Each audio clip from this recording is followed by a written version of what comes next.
Assalamualaikum warahmatullahi wabarakatuh. Jumpa lagi di Curahan Kata. Hidup ini absurd, hidup ini gak jelas. Ada yang kita anggap baik belum tentu baik bagi orang lain, yang kita anggap buruk belum tentu buruk. Ada beberapa hal yang bikin hidup kita tidak nyaman. Berikut penjelasan dari Dr. Fahrudin Faiz. Secara umum, novel yang jenisnya realis dan eksistensialis tadi secara umum ya mengangkat isu-isu eksistensialisme. Di catatan saya, isu-isu eksistensialis itu setidaknya ada 6. Yang pertama, absurdnya hidup ini. Yang kedua, faktisitas. Yang ketiga, otentisitas. Yang keempat, yang lain. Yang kelima, kegelisahan. Dan yang keenam, krisis. Nah, yang pertama, absurditas. Jadi hidup ini absurd. Wah, tentang ini teman-teman boleh mengulang ngaji filsafat waktu kita dulu membahas Albert Camus. Absurd itu tidak jelas, tidak ada makna pasti, tidak ada apa yang kita sebut ketegasan makna, kejernihan makna. Jadi hidup ini absurd. Yang kita anggap baik bisa saja buruk. Yang kita anggap buruk bisa saja ternyata bermanfaat untuk orang lain. Kita mati-matian melakukan yang baik, hasilnya ternyata buruk. Atau ada orang melakukan kejahatan, tapi kok efeknya malah positif bagi orang tertentu. Ini gambaran betapa hidup ini absurd.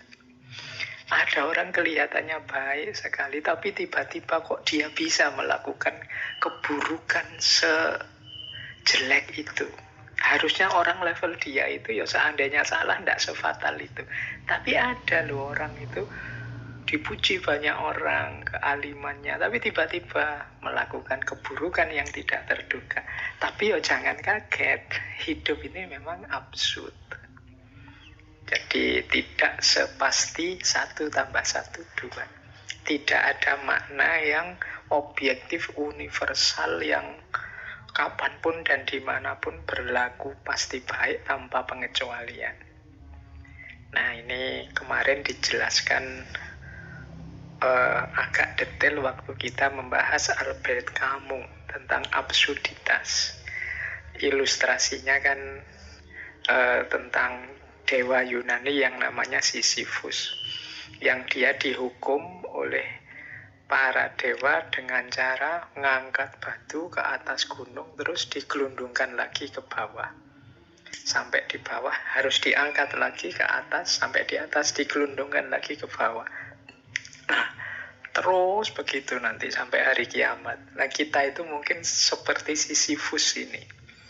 Jadi kita melakukan banyak hal yang absurd, tidak jelas. Seolah-olah kita menganggap ini penting sekali padahal tidak. Hanya pengulangan-pengulangan yang tanpa makna. Nah, ini isu pertama. Nanti di berbagai isu di novel banyak diangkat betapa absurdnya hidup ini. Yang kedua tentang faktisitas. Faktisitas itu ya mudahnya berhubungan dengan fakta. Kita hidup ini terlempar dalam fakta-fakta. Terlempar dalam dunia kita yang kita sering tidak bisa menduga, bahkan tidak bisa nawar. Kok tiba-tiba jadi begini lingkunganku? Kok tiba-tiba saya pindah ke daerah sana tidak sebagaimana yang aku harapkan? Ternyata daerah sana itu begini. Kita terlempar di fakta yang tidak sebagaimana kita bayangkan. Keterlemparan dalam fakta itu namanya faktisitas. Kayak teman-teman mahasiswa itu loh, dulu sebelum kuliah mungkin membayangkan kuliah itu begini, kuliah itu begitu, bla bla bla bla. Terus kita menyusun idealisme kita, kalau begitu besok kalau saya kuliah akan begini, akan begitu. Tapi begitu kita masuk kuliah beneran, walah ya ternyata kok begini ya kuliah itu. Nah, itu tapi mau tidak mau kan harus kita hadapi. Itu namanya keterlemparan dalam fakta. Ini kalau dalam eksistensialisme ya isu-isu eksistensialis. Eksistensi manusia itu mau tidak mau dia berhadapan dengan situasi kondisi sekelilingnya. Kita tidak ingin sih medsos itu dipakai untuk ajang misalnya berkonflik, saling menjatuhkan. Tapi kenyataannya sudah begitu, mau gimana lagi, yaitu faktisitas. Kita inginnya sih pandemi ini selesailah bulan depan. Tapi begitu nyampe bulan depan ternyata ya masih belum. Mau gimana lagi, faktanya memang begitu. Nah, hidup ini kita sering ketemu dengan faktisitas. Kita sering terlempar dalam fakta-fakta yang isinya tidak selalu persis sama dengan yang kita harapkan. Ini kayak nantang respon kita. Kita mau eksis atau tenggelam menghadapi fakta-fakta ini. Yang ketiga tentu saja otentisitas. Otentisitas itu keotentikan diri kita. Kita ini ingin jadi diri sendiri atau hanya ikut saja orang atau mengikuti massa saja, mengalir saja sesuai arus yang berjalan. Ini isu otentisitas. Ini juga isu besar dalam eksistensialis. Seperti kalau gagasannya Heidegger kan ada istilah Dasman sama Dasein. Dasein itu manusia otentik. Kalau Dasman tidak, manusia yang tenggelam. Di tengah fakta-fakta hidupnya dia tidak muncul. Jadi kenapa dia tidak muncul? Ya karena dia ikut saja orang lain. Karena dia mengalir saja. Dia tidak punya, kalau bahasa kita sering tidak punya jati dirinya sendiri, kekhasan dirinya sendiri. Dia tidak mampu mewujudkan dorongan dirinya sendiri. Mungkin dia takut tidak diakui di tengah masyarakatnya. Nah, itu yang ketiga, otentisitas.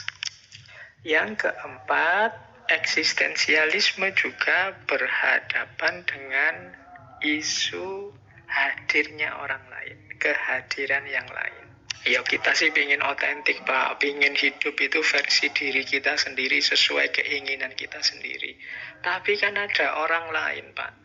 Saya pingin sih hari ini full day terus tidur, tapi ada kuliah, ini ada dosennya.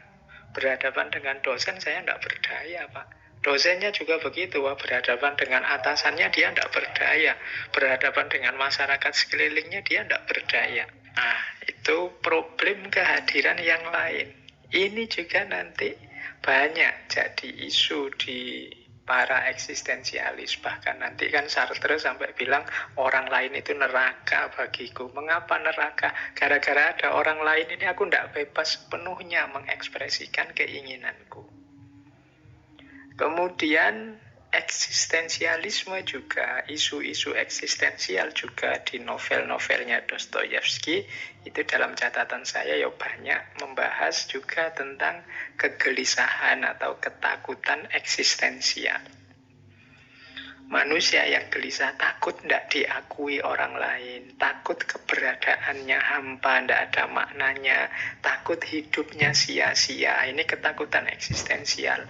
Takut belum jadi apa-apa kok terus mati misalnya. Itu ketakutan-ketakutan eksistensial.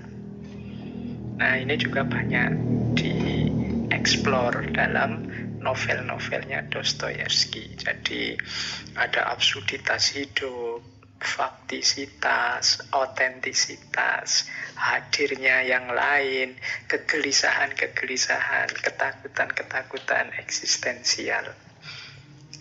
Nah, yang paling tampak dalam novel-novelnya Dostoyevsky itu menurut saya ya bagian krisis eksistensi atau krisis eksistensial. Ini kita mungkin juga sering mengalami krisis ini.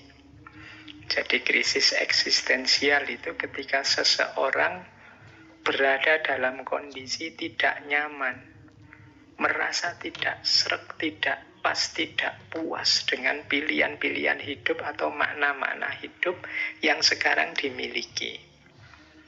Jadi ini namanya krisis eksistensial.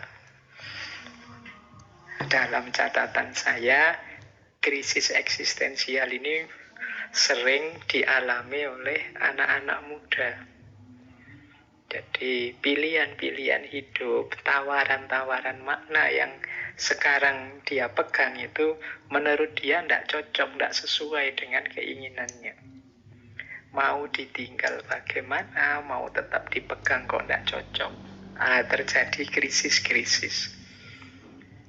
Ada beberapa hal yang membuat lahirnya krisis eksistensial ini dalam diri seseorang. Yang pertama biasanya adalah tentang kebebasan dan tanggung jawab. Jadi manusia itu kan kalau dalam eksistensialisme diasumsikan dia bebas. Tapi dia juga dituntut untuk bertanggung jawab terhadap pilihan-pilihan bebasnya. Nah, banyak di antara kita bebasnya mau, tapi tanggung jawabnya berat. Tidak siap. Ini orang terus mengalami krisis. Kita kan sering, menurutku sih yang baik ini, yang benar ini. Tapi kalau saya memegangi yang baik dan yang benar ini, yang aku inginkan tidak muncul. Misalnya ngasih contoh yang mahasiswa sajalah, yang dunianya dekat dengan saya sehari-hari di kampus. Misalnya mahasiswa, dia bebas kok waktu ujian itu mau jujur atau nyontek. Terus dia milih, saya harusnya yang benar itu, saya harus milih kejujuran. Apapun nilai yang nanti saya dapat. Tapi kalau saya jujur, aku tahu kapasitasku. Mesti nilaiku jatuh, kemudian IP-ku jelek, nilai kuliahku jelek, dan aku harus menanggung segala resikonya. Semester depan bayar lagi, ngulang lagi, tidak lulus-lulus, dan seterusnya. Ini dilema eksistensial antara kebebasan dan tanggung jawab. Aku sebenarnya bebas sih untuk misalnya bantah apa yang dikatakan oleh dosen itu. Aku tidak setuju kata-katanya dosen itu. Tapi kalau tak bantah sekarang, gawat ini, aku tidak lulus mata kuliah ini. Ini kebebasan kita sering tabrakan dengan keengganan kita untuk menerima efek dan bertanggung jawab atas hasilnya. Itu contoh mahasiswa yang semacam itu. Dalam hidup sehari-hari banyak. Kita kadang lebih suka milih enaknya saja, tapi efek dari senang-senang kita berat menerimanya. Kita mungkin lebih suka memutuskan memilih sesuatu, tapi kita tahu itu nanti menyenangkan, tapi juga ada efeknya yang buruk, dan kita tidak siap menghadapi yang buruknya ini. Ini namanya krisis eksistensial. Membuat orang gelisah. Mudahnya ini sering terjadi dalam bentuk tabrakan antara ideal dan realitasnya. Yang kedua, ini juga banyak muncul nanti di novel-novelnya Dostoyevsky. Yang kedua, kepastian, kematian. Mati itu kan pasti, tidak ada manusia yang tidak mati. Dan ini menggelisahkan. Membuat orang seolah dikejar-kejar untuk segera eksis. Kalau dia merasa belum sesuatu, belum otentik, belum tampil, belum terwujud keinginan-keinginannya, dia pasti gelisah. Ini bagian dari krisis eksistensial. Yang ketiga, krisis eksistensial itu terjadi dalam hubungan kita dengan orang lain. Jadi misalnya begini loh, kita itu seperti tadi, kalau ada orang lain mau tidak mau harus banyak melakukan penyesuaian. Sementara kalau kita melakukan penyesuaian, kita tidak tampil sebagai diri kita apa adanya secara otentik. Kalau kita ingin menampilkan diri kita secara otentik, ya kita harus mau isolasi, menjauh dari orang lain. Karena kalau ada orang lain, tidak mungkin kita menjalankan sepenuhnya apa yang kita inginkan. Loh, ini kan masalah juga. Jadi di depan orang lain, aku harus menyesuaikan diri. Kalau tidak menyesuaikan diri akan problem. Sementara keinginanku mungkin akan terpenuhi kalau aku menjauh dari orang lain. Tapi kalau aku menjauh dari orang lain, tidak mungkin juga. Wong hidup ini membutuhkan orang lain.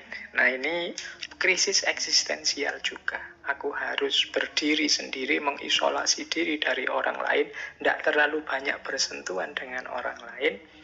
Ataukah ya sudah, aku mengorbankan beberapa kebebasanku demi bisa dekat dan berhubungan dengan orang lain. Nah, yang sering juga jadi sumber krisis eksistensial adalah makna hidup. Jadi banyak orang yang gelisah mencari makna hidup. Banyak orang yang ingin hidupnya bermakna, maka dia mencari ini makna hidup yang pas untukku ini apa. Kadang-kadang tidak ketemu-ketemu. Mungkin sampai dewasa, bahkan sampai tua juga tidak nemu makna hidup ini yang pas, yang cocok. Akhirnya dia cemas, akhirnya dia takut. Terjadi tadi krisis eksistensial. Nah, jadi itu antara lain ya gambaran-gambaran krisis eksistensial yang banyak juga kita temukan dalam novel-novelnya Dostoyevsky. Jadi novelnya Dostoyevsky ini genrenya adalah realisme eksistensial. Ya, realisme berarti memotret fenomena apa adanya, baik fenomena lahir maupun fenomena batin, dan fokus pada eksistensi manusia. Fokus pada eksistensi manusia berarti bagaimana manusia membentuk dirinya, bagaimana pergumulan manusia mewujudkan dirinya. Dengan isu-isunya tadi, absurditas hidup, faktisitas, otentisitas, hadirnya yang lain, ketakutan atau kegelisahan eksistensial, dan juga termasuk krisis-krisis eksistensial.